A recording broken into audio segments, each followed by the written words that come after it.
Everyone, हम लोगों ने सेकेंड ईयर का पीटीई का चैप्टर नंबर 2 स्टार्ट करा था, first order linear partial differential equation. Lecture number 1 हो चुका है। लेक्चर नंबर 1 में हम लोगों ने ये डिस्कस करा था कि भाई कैसे डायरेक्ट इंटीग्रेशन के मेथड से हम एक पार्शियल डिफरेंशियल इक्वेशन का सॉल्यूशन निकालते हैं। ठीक है, इस लेक्चर में हम क्या करने वाले हैं, लेग्रांजीज लीनियर इक्वेशन के बारे में पढ़ेंगे कि लेग्रांजीज लीनियर इक्वेशन क्या होती है, उसके कैसे सॉल्यूशन हम फाइंड आउट कर सकते हैं, उसको कैसे सॉल्व करते हैं, सारी चीज़ें। ठीक है, इसके अलावा एक इन्फॉर्मेशन आप लोगों को देनी पड़ेगी।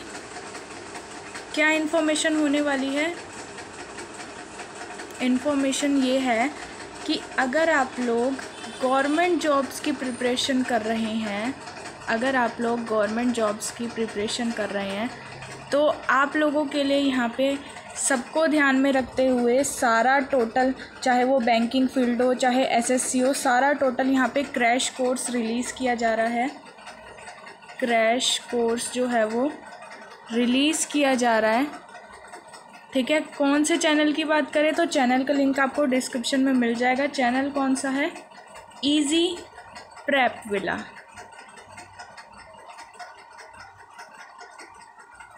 आपको सर्च करने की भी ज़रूरत नहीं है, लिंक आपको डिस्क्रिप्शन में मिल जाएगा। बस आपको क्या करना है, जाके सब्सक्राइब करना है और टेलीग्राम पे चैनल और ग्रुप दोनों ज्वाइन करने हैं ताकि आप लोग अपने डाउट्स क्लियर कर सकें।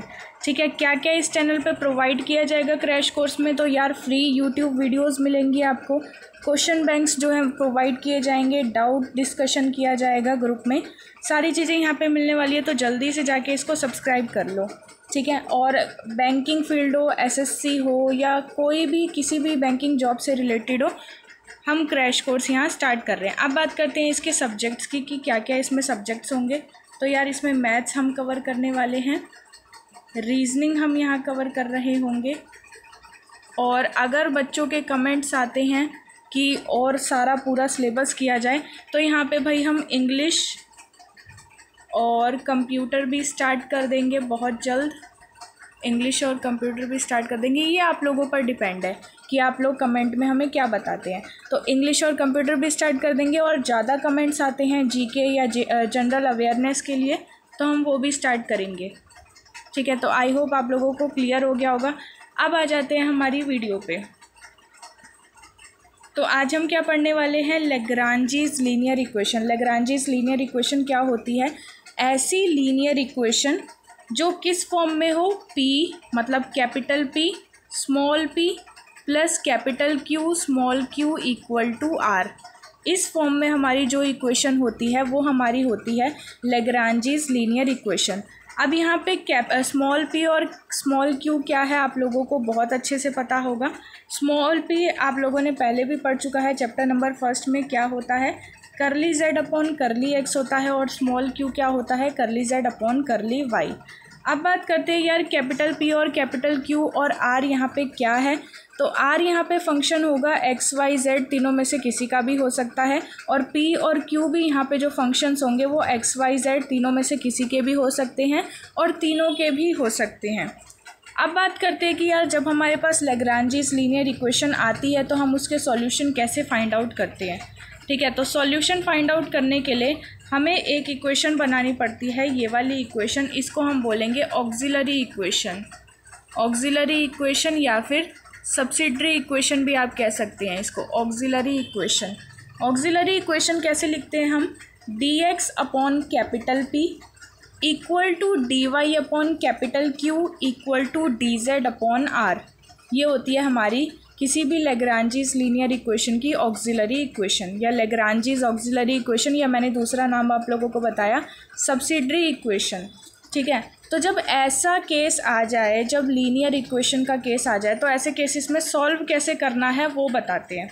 तो सॉल्व कैसे करना है, आपने यहाँ पे पहले 2 टर्म लिए हमने, और यहाँ पे बाद के 2 टर्म ले लिए।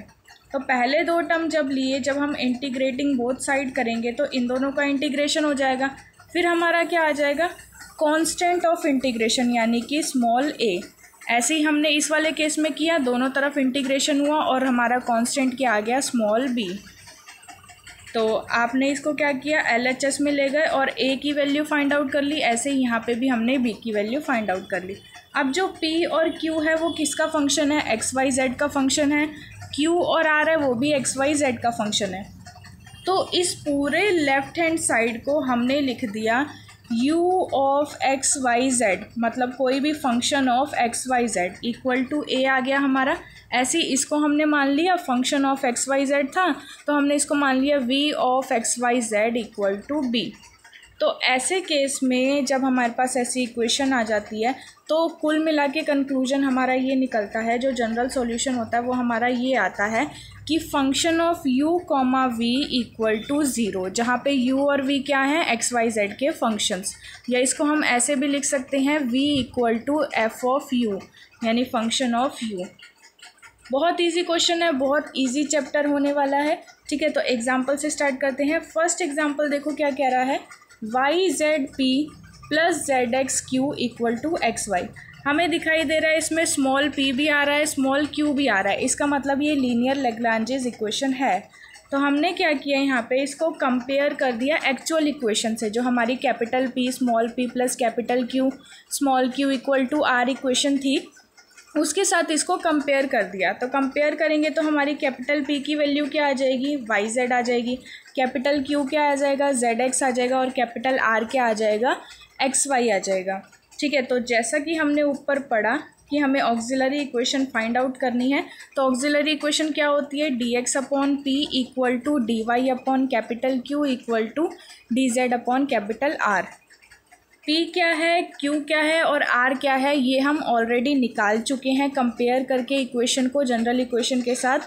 तो जो भी हमने यहाँ P Q R की वैल्यू फाइंड आउट की है उसको हमने यहाँ पे पुट कर दिया। ठीक है, अब सेम चीज़ पहले हमने यहाँ पे क्या किया, फर्स्ट और सेकंड टर्म ले लिए हैं इसमें, फिर क्या किया, सेकंड और थर्ड टर्म ले लिया। तो जब फर्स्ट और सेकंड टर्म लेंगे, आप यहाँ पे देख सकते हो, यहाँ पे z से z कैंसिल आउट हो जाएगा हमारा, और यहाँ पे आप इनको क्रॉस मल्टीप्लाई करोगे तो x d x equal to आ जाएगा y डी वाई। फिर हम इंटीग्रेशन बोथ साइड करेंगे तो x का इंटीग्रेशन हो जाएगा हमारा x square by two equal to y का इंटीग्रेशन हो जाएगा y square by two, plus constant of integration आएगा तो हमने यहाँ पे ले लिया c1। ठीक है, ऐसे ही इधर साइड देखें, ऑन दी अदर हैंड देखें तो यहाँ पे x से x हमारा कैंसिल आउट हो जाएगा, d y upon z equal to d z upon y बच जाएगा। इसको हम क्रॉस मल्टीप्लाई कर लेंगे तो क्या आ जाएगा, ये हमारा आ जाएगा y d y equal to z d Z.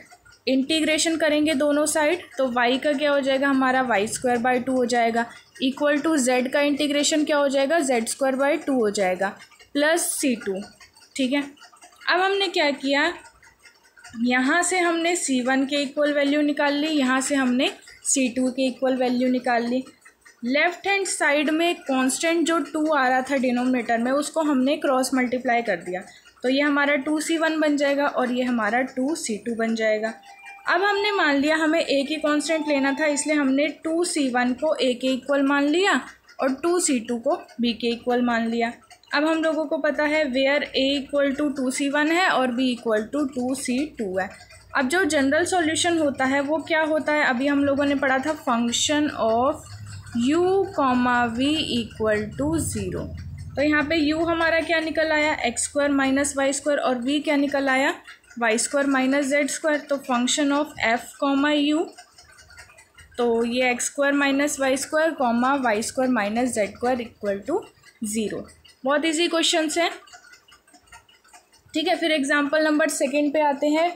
Small p 10x plus q 10y equal to 10z।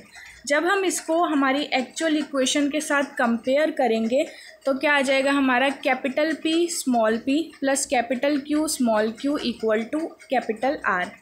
ठीक है, तो कैपिटल P की वैल्यू यहाँ पे 10x आ गई, कैपिटल Q की वैल्यू 10y आ गई और कैपिटल R की वैल्यू 10z आ गई। लीनियर या लेग्रांजीज ऑक्सिलरी इक्वेशन अगर हमने निकालनी है यहाँ पे तो कैसे निकालेंगे, d x upon capital P equal to d y upon capital Q equal to d z upon capital R। तो P Q R की जो हमने यहाँ वैल्यूज़ फाइंड आउट की है उसको हमने यहाँ पे पुट कर दिया। अब हमने क्या किया, फर्स्ट और सेकंड टर्म को ले लिया और सेकंड और थर्ड टर्म को ले लिया। तो जब फर्स्ट और सेकंड टर्म को हम यहाँ पे लेंगे तो क्या आ जाएगा, d x upon 10x equal to d y upon 10y। ठीक है। 1/10x क्या होता है, 1/10x सबको पता है cot x होता है, तो यहाँ पे 1/10y क्या हो गया, cot y हो गया। ठीक है, ऐसे ही इस साइड देखें हम तो यहाँ पे भी 10y क्या हो जाएगा, 1/10y cot y हो जाएगा और 1/10z cot z हो जाएगा। ठीक है, अब हम दोनों साइड इसका इंटीग्रेशन करेंगे तो cot का इंटीग्रेशन क्या होता है, log sin x होता है। ठीक है, तो यहाँ पे भी log sin x आ गया और ऑन दी अदर हैंड देखें तो log sin y equal to log sin z, plus साथ में हमें क्या लेना होता है, कांस्टेंट ऑफ इंटीग्रेशन लेना होता है। तो जो भी इंटीग्रेशन का कांस्टेंट आएगा, मान लो कि a और कैपिटल B आता है तो उसको मैंने log में चेंज कर दिया, तो उसकी जगह मैंने यहाँ पे log ऑफ स्मॉल a लिख दिया और कैपिटल B की जगह log ऑफ स्मॉल b लिख दिया। ठीक है, अब देखो यहाँ एक प्रॉपर्टी यूज़ हुई है, ये जो टर्म है हमारा इसको हम राइट हैंड साइड से लेफ़्ट हैंड साइड में लेके जाएंगे तो माइनस आ जाएगा। यहाँ पे एक प्रॉपर्टी यूज़ हुई है, क्या प्रॉपर्टी यूज़ हुई है कि log of a minus log of b जो होता है वो किसके इक्वल होता है, log of a upon b के। ये प्रॉपर्टी सब लोगों को पता होनी चाहिए। ठीक है, तो इसी प्रॉपर्टी का यहाँ पे यूज़ किया गया है और बाद में यहाँ पे log से log कैंसिल आउट हो जाएंगे तो a की वैल्यू क्या आ जाएगी हमारी, sin x upon sin y। Same यहाँ पे log से log कैंसिल आउट हो जाएंगे तो b की वैल्यू क्या आ जाएगी, sin y upon sin z। अब हमारा जनरल सॉल्यूशन क्या होता है, जो भी a और b की वैल्यू आएगी वो हमारे u और v होंगे, तो फंक्शन ऑफ u और v इक्वल टू 0 जो होता है वो हमारा फाइनल सॉल्यूशन हो जाता है। ठीक है, तो यहाँ पे u की वैल्यू पुट की गई है और यहाँ पे v की वैल्यू पुट की गई है। ठीक है, एग्जाम्पल नंबर 3 देखते हैं, लास्ट एग्जाम्पल है। एक्सरसाइज के क्वेश्चन भी बहुत इजी हैं, अगर आप लोगों से सॉल्व ना हो तो आप लोग कमेंट करके मुझे बता देना, मैं टेलीग्राम पे उसकी PDF भी आप लोगों को सेंड कर दूँगी। ओके, तो एग्जाम्पल नंबर 3 देखें, small p plus 3q equal to z plus cot y minus 3x।